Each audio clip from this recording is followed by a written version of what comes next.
Imagine a town where neighbors from different backgrounds actually choose to live in separate worlds. Well, that's the reality in Oldham, a former mill town up in the north of England. Today, we're going to dig into why these deep divides are there and ask the big question, can they ever really be bridged? And listen to this. One resident in Oldham put it just like that. It's a really stark, simple summary of a super complex situation. This isn't just about division, you see. It's about a division that people choose, that they even want. And that's the core tension we're going to unpack. So how on earth did a town get so divided? Well, the story really starts back in the mid-20th century. You had mass migration from South Asia to come work in the booming textile mills. But what began as an economic solution eventually led to major social friction, which all came to a head in the 2001 race riots. And the echoes of that conflict? They're still being felt today, in a town where the divisions are just a part of everyday life. To really understand these divides, you've got to hear from the people living through them. So we're going to start in St. Mary's. It's a predominantly white area of Oldham, and we want to get their perspective on how their town has changed. This is Terry Connolly. He's 83 years old. He proudly flies the flag of St. George right outside his home. And for him, it's so much more than a piece of fabric. It's a symbol of his English identity, of a way of life he feels is kind of slipping away, a way of life he's really determined to hold onto. Terry, he does not mince words. He says straight up that if his neighborhood's demographics started to change, he'd pack up and leave. But the real question is, why? What's actually driving that feeling?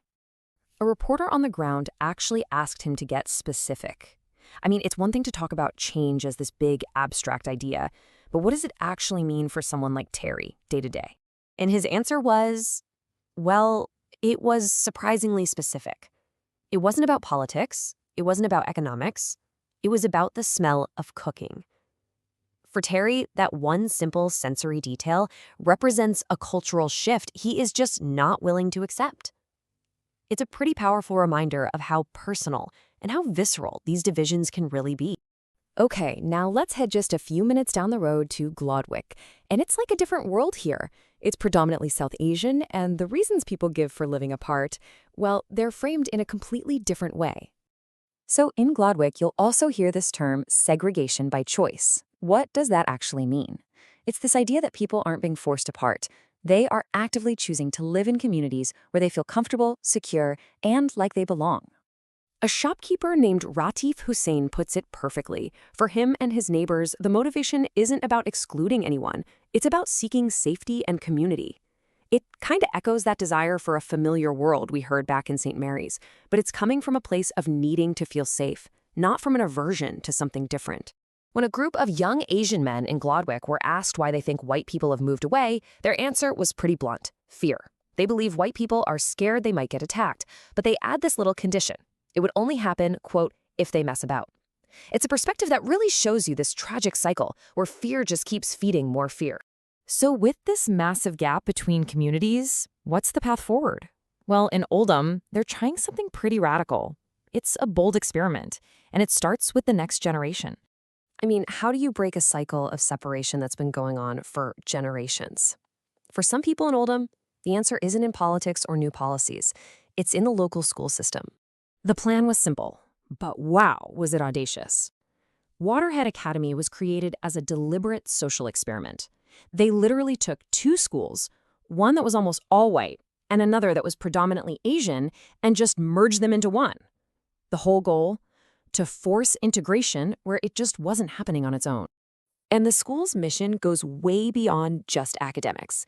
It's about creating a new kind of citizen. You know, kids who are actively taught to question the stereotypes they see and to think for themselves about the world and their place in it. So is it working? Just listen to this student. Before the merger, their world was small.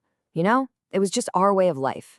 But now, just by being around kids from different backgrounds every day, they're learning to see the world through other people's eyes.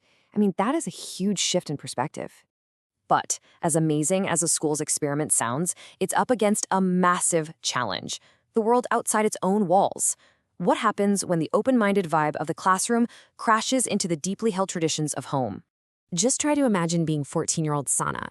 Your school is this vibrant, multicultural place full of different religions and different languages. But the second that final bell rings and you walk home, all that diversity just vanishes. She is literally living in two totally separate realities, and figuring out how to navigate that gap is her daily challenge.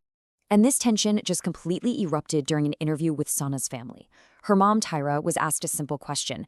But then Sana's dad came home and everything changed. You could feel his discomfort and he just abruptly shut the whole thing down.